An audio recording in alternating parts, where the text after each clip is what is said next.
Hello crafty friends, in today's video I am going to be making a well done card following this sketch. Feel free to pause the video and take a screenshot now if you want to keep a copy for yourself. Before starting to film this video, I did most of my die cutting.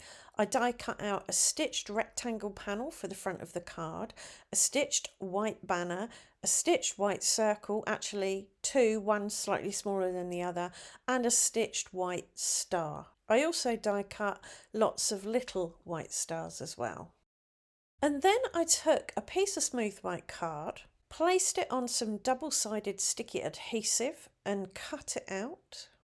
I then peeled off the release paper and then laid on a piece of foil. This is transfer foil, which meant that when I peeled the foil back off, the silver stayed on the sticky on the card. So I then had a piece of silver card, which I used to make some tiny silver stars using some little dies. If you want to make this card really quick and really simple, you could just use silver foiled cardstock. Next, I placed my other die cut pieces on my grip mat and I coloured them with some Catherine Pooler inks. I used It's a Boy to colour the banner, Frosted to colour the small circle, and Serenade, I think it is, or Serene, one or the other, to colour the large circle. Not sure why I put my star on this mat because I had other plans for my star.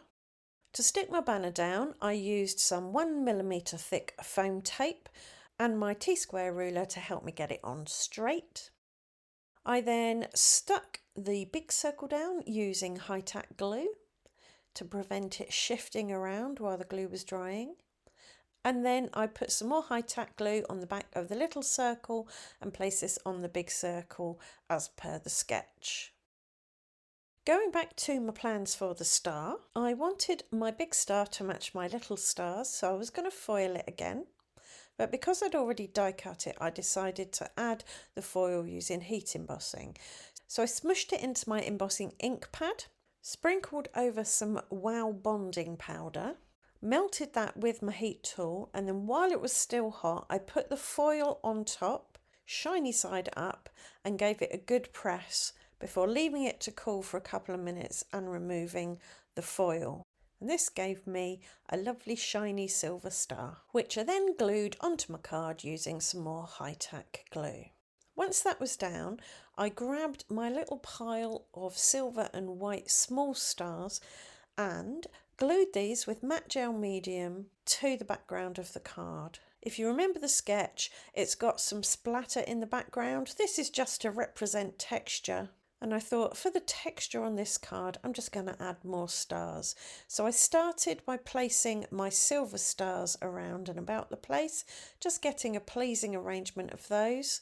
And then once those were all down, I filled up the space with white stars. So I've got 3 sizes. They're all small, but I've got a large, medium and small of the small stars. And that created that texture that I was looking for. After the glue had dried, I used my tape runner to add my card panel to a card blank. And to finish up, I worked on my sentiment. So I stamped the words "Well done" in the darkest of the purples, I think it's Serenade, on a piece of smooth white card. I then cut it out with a stitched rectangle die and added it with glue to the right hand side of the banner, tucking it underneath the circle slightly. And there you go, that's this card done. I do hope you've enjoyed it and it's given you a few ideas of things you can do with maybe the dies and the inks that you already have in your stash. If it has, let me know in the comments. Leave a thumbs up, subscribe, ring the notification bell, and I'll see you back here very soon for another video. Thanks for watching. Bye for now.